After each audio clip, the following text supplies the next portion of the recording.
오늘의 질문을 읽어드리겠습니다. 성경을 보면 유대민족, 유태인, 유다인, 이스라엘, 그 중에서 유대민족과 유태인에 대한 구분이 되지 않아서 알만한 곳을 찾아도 시원한 대답이 없어서 고민 중에 이번에 신문성답을 통해서 시원한 대답을 얻기를 바라며 질문합니다. 여러분도 좀 헷갈리시죠? 연관된 두 번째 또 다른 성도님의 질문입니다. 유대민족에게 가나안 땅을 주겠다고 하신 하나님의 약속은 오늘날에도 여전히 유효한가요? 이스라엘 팔레스타인의 오랜 갈등을 볼 때마다 궁금했습니다. 국제사회는 이스라엘을 비난해 왔고 저도 기사를 볼 때마다 이스라엘이 이웃에게 너무하다는 생각이 들었습니다.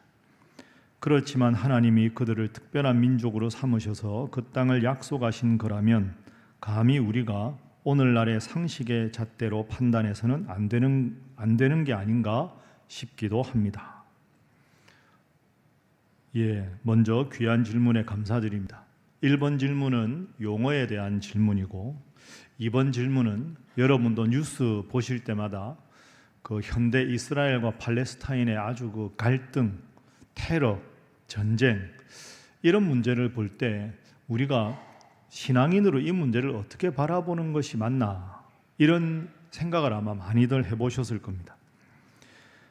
참 대답하기 어렵고 까다로운 예리한 질문입니다. 특히 오늘 8.15 광복 80주년 기념주일을 맞이하고 이번 주 금요일에 광복절을 맞이하면서 오늘은 다소 예민한 주제지만 이스라엘 팔레스타인 분쟁에 대해서, 그리고 다음 주일에는 질문자의 의도에 따라 남북의 갈등 상황과 정치 체계에 대해서 성경은 어떤 대답을 하고 있는가에 대해서 연속해서 살펴보도록 하겠습니다. 우선 오늘의 두 가지 질문을 정리해 보겠습니다. 첫 번째는 용어에 대한 질문입니다. 이스라엘, 유다인, 유태인, 유대민족, 이걸 어떻게 분리해야 되나? 자, 설명을 드리겠습니다. 이스라엘은 여러분 잘 아시는 대로 하나님의 백성입니다. 그리고 나라 이름이죠. 나라 이름. 이스라엘이라는 나라의 이름은 야곱이라는 사람의 12아들이 12지파가 됩니다. 그 12지파가 모여서 구성한 나라가 이스라엘이라는 나라입니다. 민족은 히브리 민족이라고 합니다.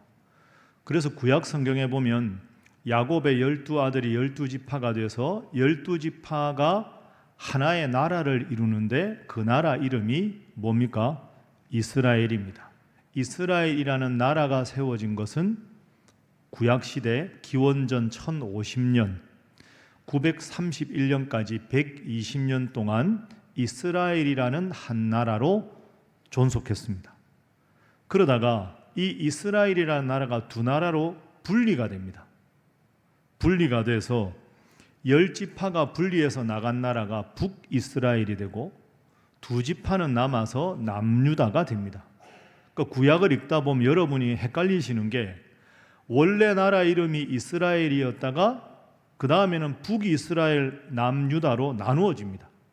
그러니까 이스라엘이라는 이름이 통일 왕국의 이름일 때도 있고 두 나라로 분열됐을 때도 있기 때문에 헷갈리시는 거죠. 자, 이스라엘은 이 정도 정리하겠습니다. 두 번째, 유다인 혹은 유대인이라는 용어입니다. 방금 제가 야곱에게 12아들이 있다고 했는데 네 번째 아들 이름이 뭘까요? 유다입니다. 유다. 그 네 번째 아들 유다에서 기원한 것이 유다인, 유대인입니다. 그런데 방금 보신 대로 이스라엘이 한 나라였다가 북이스라엘과 남유다로 분열이 되죠. 근데 남유다의 중요한 지파가 이 유다 지파입니다. 유다 지파, 베냐민 지파. 그런데 왜 유다가 중요하냐? 이스라엘의 가장 전성기를 이루었던 다윗 왕이 유다 자손이고 더 중요한 건 예수님이 유다 자손입니다. 그러니까 이 유다라는 단어가 신약 성경 시대에 오면 이스라엘 전체를 대표하는 이름으로 유대인, 유다인 이렇게 되는 겁니다. 그러니까 이스라엘은 전체를 대표하는데 신약 시대 이후에는 유다인이라는 말이 이스라엘 전체를 대표하는 것으로도 사용됩니다. 그러니 이제 조금 헷갈리기 시작하는 거죠. 자, 다음을 정리해 보겠습니다. 유태인, 영어로 Jew라고 하지요. 이 유태인은 과거에 우리가 유다인이라는 단어를 한자로 쓸 때 유태인이라고 썼습니다. 정확하게 말하면 유대인이 맞습니다. 유태인은 오늘 더 이상 표준으로 사용하지 않습니다. 그러니 여러분들은 유대인이라고 쓰는 게 맞지 유태인이라고 쓰는 것은 오늘날의 표준 어법은 아니다. 이렇게 정리를 하시면 되겠습니다. 네 번째, 유대민족입니다. 유대민족은 유대교 신앙과 전통을 공유하는 민족 공동체입니다. 쉽게 생각하면 이스라엘이라는 것은 나라 이름이고요. 유대 민족인데 유대 혈통인데 이스라엘 밖에 사는 사람도 있겠지요. 그 사람들까지 묶어서 말하는 제일 넓은 개념이 유대 민족입니다. 얼마나 정리가 되셨는지 모르겠습니다. 자, 표 하나로 마지막으로 정리를 한번 해보겠습니다. 이렇게 말하면 여러분 헷갈리실 것 같아서 이스라엘이라는 이름은 야곱의 12지파 아들이 모여서 된 나라 이름이 이스라엘이다. 공식적인 나라가 이스라엘. 유대인은 남유다 왕국에서 유래된 이름인데 예수님이 이 지파 출신이기 때문에 유대인을 이스라엘 전체라고 부르기도 한다. 유태인이라는 단어는 더 이상 사용하지 않는다. 유대민족은 이스라엘 나라 밖에 사는 유대인들까지 포함한 가장 넓게 사용되는 용어가 유대민족이다. 이렇게 정리를 하시면 되겠습니다. 조용하신 거 보니까 다 완벽하게 이해하신 걸로 믿고, 저 표를 이따가 설교 끝나고 여러분도 한번 살펴보시면 되겠습니다. 설교 시간이라 더 또 자세하게 설명드리기는 좀 어려운 건 여러분 이해해 주시고요. 두 번째 질문을 한번 정리해 보겠습니다. 이스라엘의 현재 모습, 이스라엘과 팔레스타인 갈등, 테러, 전쟁, 보복, 이걸 우리가 어떻게 이해해야 되는가? 참 까다롭고 예리한 질문입니다. 더 쉽게 설명하면 이런 질문이죠. 구약 시대에 보면 하나님이 가나안 땅을 이스라엘 백성에게 주리라고 했는데 그러면 지금도 그 약속이 여전히 유효한 거 아니냐? 아이, 그건 아니지. 그건 아니지. 유효하다. 유효하지 않다. 이게 이제 핵심입니다. 좀 더 구체적으로 풀어보면 오늘 이 성도께서 하신 질문은 두 가지 질문입니다. 첫 번째 질문은 방금 말씀드린 대로 구약 시대에 하나님께서 이스라엘 백성에게 가나안 땅을 주시겠다는 약속이 오늘날에도 유효하냐? 이 질문이 첫 번째고, 두 번째 질문이 그 질문이 만약에 그대로 유효하다고 해도 그 땅에 살고 있었던 팔레스타인 사람들에 대해서 점령지에서 몰아내고 전쟁을 하고 폭력을 가하고 그게 성경적으로 허용될 수 있느냐? 아무리 그래도 사람을 죽이고 전쟁을 하고 하는 건 잘못된 거 아니냐? 이 두 가지 질문입니다. 이 질문은 얼핏 보기에는 신앙적인 질문이라기보다는 정치적인 질문 같지만 이건 성경을 정확하게 해석해야 바르게 해석할 수 있는 신앙적인 질문이기 때문에 한번 다루어 보겠습니다. 자, 첫 번째는 하나님의 약속에 대한 겁니다.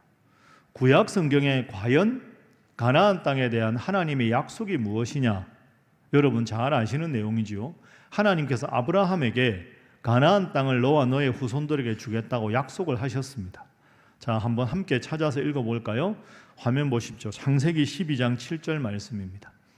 자, 함께 읽어봅니다. 시작.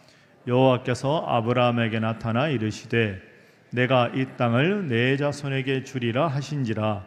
자기에게 나타나신 여호와께서 그가 그곳에 제단을 쌓고. 아멘.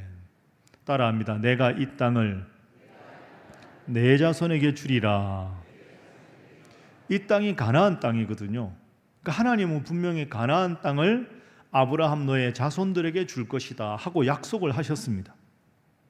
그리고 이 약속은 아브라함의 아들 이삭과 야곱을 거쳐서 결국은 여호수아 때 가나안 땅을 점령을 해서 그 땅을 다 분배받는 것으로 해서 가나안 땅은 이스라엘의 영토가 되었습니다.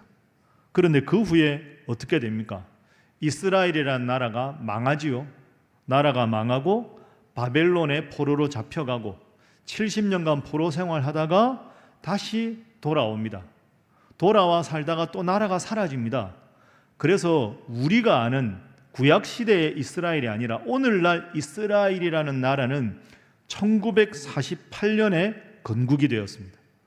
그러니까 거의 한 2000년 가까운 오랜 기간 동안 이스라엘은 나라가 없이 전 세계에 흩어져서 살았습니다. 그럼 그 땅에 누가 살았습니까? 수백 년, 수천 년 동안 팔레스타인 사람들이 그 땅에 살고 있었던 겁니다. 그러다 보니까 이 두 가지가 문제가 되는 겁니다. 나라 잃은 서름에 전 세계에서 흩어져 살다가 1948년에 이스라엘이라는 나라가 건국되고 나서 보니까 야, 우리 조상 아브라함에게 약속한 땅이 우리 땅이다 하고는 그 땅으로 이스라엘 나라로 다 돌아오는 겁니다. 유대인들은 원래 살던 사람도 있고. 그런데 팔레스타인 사람들은 수백 년 수천 년 동안 우리가 살던 땅인데 어느 날 갑자기 와서 이건 원래 우리 조상에게 하나님이 약속한 땅이다, 그 땅 내놔라 하니까 이 사람들 입장에서는 화가 나는 거죠.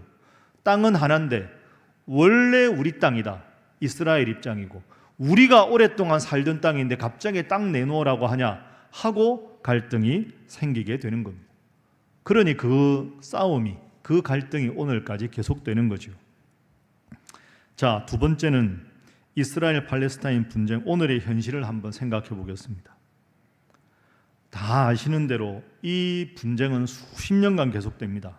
국제사회는 종종 이스라엘의 행동을 비난하기도 하고 팔레스타인을 비난하기도 합니다. 왜 갈등이 일어나는가? 도대체 이 갈등의 원인이 뭔가? 간단하게 먼저 정치적인 원인을 살펴보고 이후에 성경적인 대답을 찾아보겠습니다. 이스라엘 팔레스타인 사이의 영토 갈등의 몇 가지 원인에 대해서 지금부터 살펴봅니다. 첫 번째는 역사적이고 종교적인 배경입니다. 이건 방금 말씀드렸죠. 이스라엘은 아브라함에게 우리가 하나님께서 약속하신 땅이고 나라가 세워져서 우리가 돌아왔으니 원래 우리 땅에 우리가 사는 것이다. 이게 이스라엘 입장이고, 팔레스타인은 우리가 수백 년 수천 년 동안 지금까지 문제없이 살아왔는데 갑자기 우리 땅에 원래 이 나라가 우리나라 땅이니까 땅 내놔라, 말이 되냐? 싸우는 겁니다. 또 하나 중요한 요소가 있는데요. 여러분, 이스라엘의 제일 중요한 도시가 예루살렘 아닙니까? 성경에 보면 예루살렘은 기독교의 성지입니다. 동시에 이슬람교의 제일 중요한 성지 중에 하나입니다. 팔레스타인 사람들은 주로 이슬람을 믿으니까 이 우리의 성지다. 그래서 이게 종교적인 갈등으로 기독교와 이슬람의 갈등 문제가 또 여기에 함께 들어있는 거죠. 두 번째는 시오니즘 운동입니다. 여러분 들어보셨을 때는 19세기 말부터 시온주의 운동이라는 건 전 세계에 흩어져 살던 유대인들이 이제는 우리 유대인들만의 땅을 만들고 나라를 건설하고 고국으로 돌아가자, 이 운동이 시오니즘 운동입니다. 19세기 말부터 이스라엘 원래 땅으로 다 이주해서 유대 국가를 건설하자. 그러다 보니까 팔레스타인 지역 안에 유대인들이 전부 들어오기 시작합니다. 원래 살던 아랍 사람들과 시오니즘 운동으로 유대인 나라를 건설하고 온 사람들 사이에 갈등이 생기는 게 19세기 말부터 있었던 일입니다. 세 번째는 제1차 세계대전 이후에 영국의 이중적인 약속이 문제가 됩니다. 제1차 세계대전이 1910년대에 일어났을 때 그 당시 영국이 오스만 제국, 현재 튀르키예죠. 이 세력이 너무 강하니까 이 튀르키예 세력 오스만 제국에 대항하기 위해서는 아랍 나라들의 도움이 필요했습니다. 그래서 아랍 나라들에게 어떤 제안을 했냐 하면, 지금 우리 영국을 도와주면 아랍의 독립국가 건설을 도와주겠다, 그 약속을 했습니다. 그게 역사적으로 후세인 맥마흔 선언이라고 합니다. 후세인과 맥마흔이 선언을 한 거죠. 동시에 유대인들의 지지도 필요했던 영국이 팔레스타인 지금 사는 그 땅 안에 유대인 국가 건설을 지지해 주겠다 하는 약속을 합니다. 이걸 벨푸어 선언이라고 합니다. 이 후세인 맥마흔 서한과 벨푸어 선언은 학자들마다 아주 예민한 주제라 달라지지만 어쨌든 영국이 아랍 세력에게도 약속을 하고 유대인들에게도 약속을 했다는 사실은 똑같습니다. 이중적인 약속을 한 거지요. 땅은 하나인데 아랍 사람들 도와주겠다, 유대인들 독립국가 협력을 도와주겠다, 이중적인 약속을 하게 됩니다. 네 번째는 유엔의 팔레스타인 분할안이 1947년에 통과가 됩니다. 시대가 지나서 제2차 세계대전 때 여러분 아시지요? 그 나치가 얼마나 유대인들을 많이 죽였습니까? 우리가 홀로코스트라고 알고 있습니다. 그러니까 유대인들이 너무 무참하게 홀로코스트로 죽어가니까 국제사회가 유대인 나라가 필요하겠다. 나라 잃고 저렇게 흩어져 있는 것도 서러운데 저렇게 많은 사람들이 끔찍하게 죽어 되겠느냐. 그래서 1947년 유엔은 팔레스타인 지금 현재 땅에 유대 국가와 아랍 국가로 분할하자는 것을 결의합니다. 한 땅에 팔레스타인 사람은 그대로 살게 하고 분할을 해서 이 홀로코스트로 참상을 입은 유대인들을 이 땅에 살게 하자 가결을 합니다. 이 1947년 분할안에 대해서 아랍 국가들은 당연히 거부를 하겠죠. 왜 유대인들이 들어오냐? 안 된다. 그런데 이스라엘 입장에서는 고마운 거 아닙니까? 그래서 이듬해 1948년 5월 14일에 이스라엘이라고 하는 나라가 건국을 선포합니다. 그러니까 이스라엘이라는 나라에 선포된 것이 건국은 1948년입니다. 그런데 이스라엘 나라를 건국을 선포하자 아랍 국가들 입장에서는 화가 났습니다. 이스라엘을 계속 공격합니다. 이게 중동 전쟁이 되는 겁니다. 그런데 아랍 국가들이 힘을 합쳐 싸워도 압도적인 군사력을 가진 이스라엘이 매번 승리합니다. 그러니 계속 분쟁을 하면서 이스라엘이 점점 영토를 확장해 나갑니다. 이스라엘이 영토를 확장해 나간다는 말은 팔레스타인 사람들이 점점 영토를 빼앗긴다는 말이 되는 거죠. 팔레스타인 난민들이 생겨나기 시작하는 겁니다. 그래서 지금 현재 여섯 번째로는 계속되는 이스라엘의 점령, 정착촌이 확장되고 외부 세력이 개입됩니다. 여러분 들어보셨을 텐데 1967년 제3차 중동전쟁, 6.1 전쟁이라고 합니다. 그 전쟁을 통해서 이스라엘은 요르단강 서안지구, 우리가 많이 들어본 가자지구, 예루살렘 동쪽 동예루살렘 등을 대부분 팔레스타인 자치지역이었는데 이스라엘이 점령을 합니다. 점령을 한 땅에는 유대인 정착촌을 계속 건설합니다. 그럼 팔레스타인 땅은 점점 줄어들어서 난민이 되고 이스라엘은 원래 우리 땅이니까 점령지에 계속해서 유대인 점령촌을 건설하게 됩니다. 여기에 국제사회는 이스라엘을 편을 드는 가장 강력한 우방은 미국이고 팔레스타인을 뒤에서 지지하는 나라들은 중동의 아랍 국가들입니다. 복잡하게 되었습니다. 마지막으로 팔레스타인 내부에도 강경파 무장단체가 있습니다. 여러분이 많이 들어보셨던 하마스라는 단체입니다. 그리고 온건파도 있죠. 파타라는 당이 있습니다. 이런 협상에 어려움을 주는 팔레스타인 내부에서도 하나가 되지 못하는 복합적인 문제가 있습니다. 자, 이런 복합적인 요인들이 얽히면서 이스라엘과 팔레스타인의 영토 분쟁은 현재까지 계속되고 있습니다. 해결의 실마리를 찾기가 어렵습니다. 갈등이 그만큼 깊기 때문입니다. 그러면 이런 상황에서 기독교인인 우리는 이 갈등의 문제를 어떻게 바라보아야 하는가? 지금부터 성경적인 해답에 대해서 살펴보겠습니다. 첫 번째는요, 하나님의 약속은 그 약속에 순종하는 자에게 복을 주신다는 것을 기억해야 합니다. 한번 따라해 보시죠. 하나님의 약속은 약속에 순종하는 자에게 복을 주신다. 이건 오늘 설교 주제와 관계없이 우리 모두가 동의하는 중요한 거 아닙니까? 하나님이 약속을 하셨습니다. 그럼 그 약속을 믿고 순종해야 그 약속에 대해서 하나님께서 복을 주시는 것은 당연한 성경의 원리입니다. 구약 성경을 자세히 읽어보면 하나님은 분명히 우리가 창세기 12장에서 확인한 대로 아브라함에게 너의 후손에게 이 땅을 주겠다고 약속을 하셨습니다. 그 약속을 붙잡고 이스라엘은 우리 땅이라고 계속 주장을 합니다. 그런데 또 하나 중요한 점이 있습니다. 하나님은 이 땅을 너희 자손들에게 주겠다 하고 말씀하시고, 이후에 구약 성경 곳곳에서 뭐라고 말씀하시냐 하면, 이 땅을 내가 너희를 통치하는 모습이 얼마나 아름다운지, 그리고 너희 이스라엘 백성들이 나 하나님을 믿으면서 얼마나 사회가 공의롭고 바른지를 온 열방 사람들에게 알게 하라고 분명히 명령을 하셨습니다. 이 땅을 너희에게 줄 것이니 이 땅에서 다른 어느 나라도 가지지 못했던 하나님을 믿는 신앙 안에서 사회 질서가 바로 서고 공의가 바로 서고, 그래서 세계 모든 나라들이 야, 하나님을 믿는 나라가 과연 저런 나라구나 하는 귀한 모범을 보이라고 약속을 하셨습니다.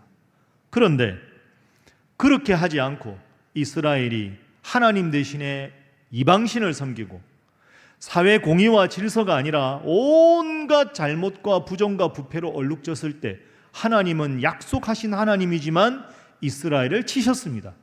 그래서 북이스라엘은 722년에 아수르에게 멸망을 당하고 남유다는 586년에 바벨론에게 멸망을 당했습니다. 하나님은 이 땅을 너희에게 주시겠다고 분명히 약속하셨지만 그 약속을 제대로 지키지 않는 이스라엘 백성들의 우상 숭배와 불신앙으로 하나님 그 땅을 다른 나라에게 넘겨주셨다 하는 겁니다. 그래서 여러분도 꼭 기억하십시오. 성경을 읽다가 하나님의 위대한 약속이 있으면 반드시 아멘 하십시오. 그리고 그 약속대로 살아가는 우리의 순종이 필요합니다. 하나님의 약속은 우리의 순종이 있을 때 그 약속이 우리에게 복으로 주어지는 줄로 믿습니다. 이것이 성경의 가장 기본적인 원칙입니다. 자, 우리 옆에 분들과 인사 한번 하겠습니다. 하나님의 약속을 순종으로 응답하시기 바랍니다.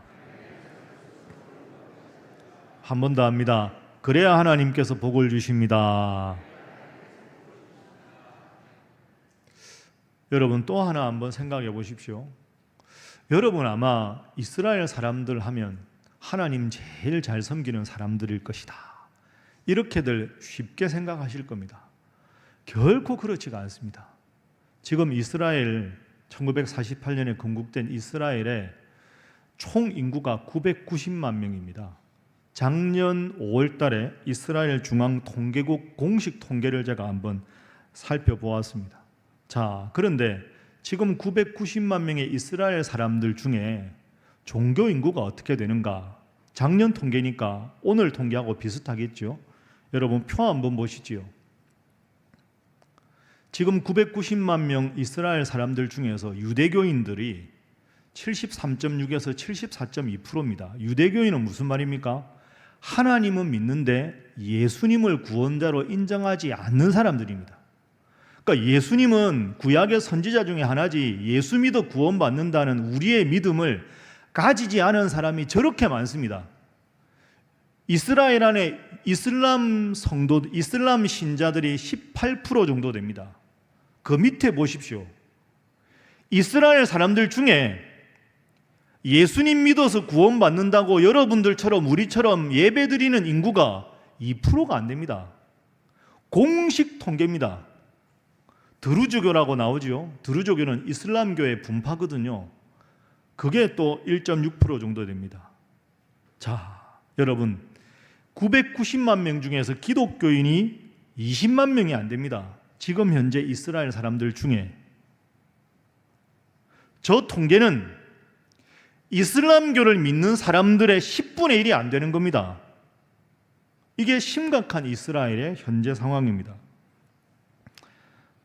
18만 8천 명에서 19만 8천 명 정도가 예수님을 구원자로 고백한다고 했는데 그 중에 대부분은 아랍 사람들이고요.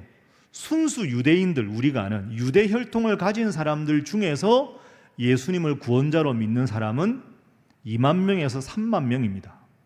이건 이스라엘 정부의 공식 통계입니다. 990만 명 이스라엘 사람들 중에 예수님이 하나님의 아들 구원자입니다 라고 믿는 메시아닉 주의 인구가 많이 잡아야 3만 명입니다. 그럼 여러분 현실적으로 생각해 보십시오. 하나님이 정말로 이스라엘을 어떻게 바라보시겠습니까? 이스라엘이 정말로 약속의 백성으로 하나님을 잘 섬기고 예수님을 잘 믿는 백성이다 라고 오늘날 정확하게 우리가 말할 수 있을까요? 심각하게 이 문제는 생각해 보아야 합니다. 두 번째, 성경의 가르침은 이웃에 대한 무자비한 행동과 폭력을 정당화하지 않습니다. 하나님 믿는다고 무조건 전쟁하고 무조건 살상하라, 그건 하나님의 뜻이 아니지요. 하나님은 사랑의 하나님이십니다. 공의와 정의를 기뻐하시는 분입니다. 성경 어디에도 하나님의 약속이 이웃에 대한 무자비한 행동이나 폭력을 정당화한다고 말씀하지 않습니다. 오늘날도 마찬가지입니다. 어느 나라든 어떤 민족이든 하나님의 이름을 거명하면서 폭력과 억압을 정당화한다면 그건 하나님의 뜻과는 거리가 먼 행동입니다. 성경 전체 읽어보면 하나님은 약한 자를 돌보시고 나그네와 고아, 과부를 보호하라 얼마나 많이 말씀하셨습니까? 여러분, 오늘 제가 설교 본문으로 잡은 미가서 6장 8절 다시 화면으로 한번 보십시오. 하나님이 이렇게 말씀하셨습니다. 사람아, 모든 이스라엘 백성들, 우리 모든 열방의 백성들아, 하나님이 선하게 여기시는 게 무엇이냐? 정의를 행하고 인자를 사랑하고 겸손하게 하나님과 행하는 것, 그걸 하나님이 원하신다 하는 겁니다. 그런데 여러분, 지금 이스라엘은 하나님을 믿는다고 하면서 하나님께서 보내신 구원자 예수님을 거의 대부분 사람들이 믿지 않고 구약 성경에서 보여주신 하나님의 사랑과 긍휼의 마음은 제쳐두고 정치 지도자들이 정치적인 이해관계에 따라서 팔레스타인 문제를 해결하고 있는 것처럼 보입니다. 과연 이것을 하나님이 기뻐하실까요? 저는 그렇게 생각하지 않습니다. 그래서 저는 설교자로서 오늘 설교를 준비하면서 오늘의 이 민감한 주제에 대해서 몇 가지로 이렇게 정리를 해보았습니다. 첫 번째는 팔레스타인입니다. 기본적으로 팔레스타인 사람들은 이슬람을 섬깁니다. 그리고 우리가 아는 대로 무력으로 이스라엘에 테러를 기획하고 저지릅니다. 팔레스타인, 특별히 하마스 테러리스트의 행동은 100번, 1000번 잘못된 겁니다. 그건 정말로 잘못된 거죠. 먼저 이 점을 지적해야 합니다. 두 번째, 이스라엘은 이 문제를 보다 성숙하고 평화적으로 해결하기를 바라는 국제사회 요청에 이스라엘도 응답해야 합니다. 유엔이나 미국과 협력해서 평화적인 방법을 끊임없이 모색해야지 지금처럼 폭력과 살상에 똑같이 폭력과 살상으로 대응하는 것은 바람직한 방법이 아니라고 생각합니다. 그렇지 않고 여전히 이스라엘이 구약의 영토에 대한 하나님의 약속만 고수하면서 하나님께서 보내신 예수님을 믿는 자가 다 인구 중에 합쳐도 2%가 되지 않는 교만과 아집을 반드시 회개해야 합니다.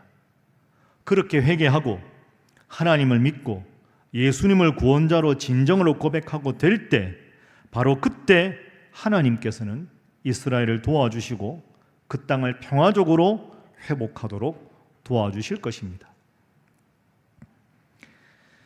오래전 이스라엘의 작은 마을에 유대인 어머니와 팔레스타인 어머니가 나란히 살고 있었습니다. 두 어머니는 동네의 다른 사람들처럼 마음속 깊이 서로에 대한 불신과 미움을 품고 있었습니다. 그러던 어느 날 끔찍한 사고가 일어났습니다.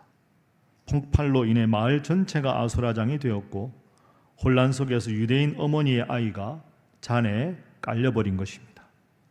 아이는 울부짖었고 어머니는 자신의 손으로는 도저히 움직일 수 없는 거대한 돌덩이 앞에서 절규하고 있었습니다. 사람들은 공포에 질려 어찌할 바를 몰랐습니다. 그때였습니다. 이 상황을 목격한 팔레스타인 어머니가 망설임 없이 달려옵니다. 그녀 역시 가족을 잃은 아픔을 가지고 있었지만 눈앞의 아이의 고통 앞에서 그 모든 것을 잊었습니다. 그녀는 자신의 몸을 던져 함께 돌덩이를 밀어내기 시작했습니다. 혼자서는 불가능했지만 두 어머니가 필사적으로 힘을 합치자 기적처럼 돌이 움직였고 아이는 무사히 구출될 수 있었습니다. 아이를 품에 안은 유대인 어머니는 울먹이며 팔레스타인 어머니를 바라봅니다. 그녀의 눈에는 그동안 품고 있던 미움 대신에 깊은 감사가, 그리고 이전에 느껴보지 못했던 진정한 공감과 연대의 마음이 비치고 있었습니다. 팔레스타인 어머니 역시 눈물을 흘리며 고개를 끄덕였습니다.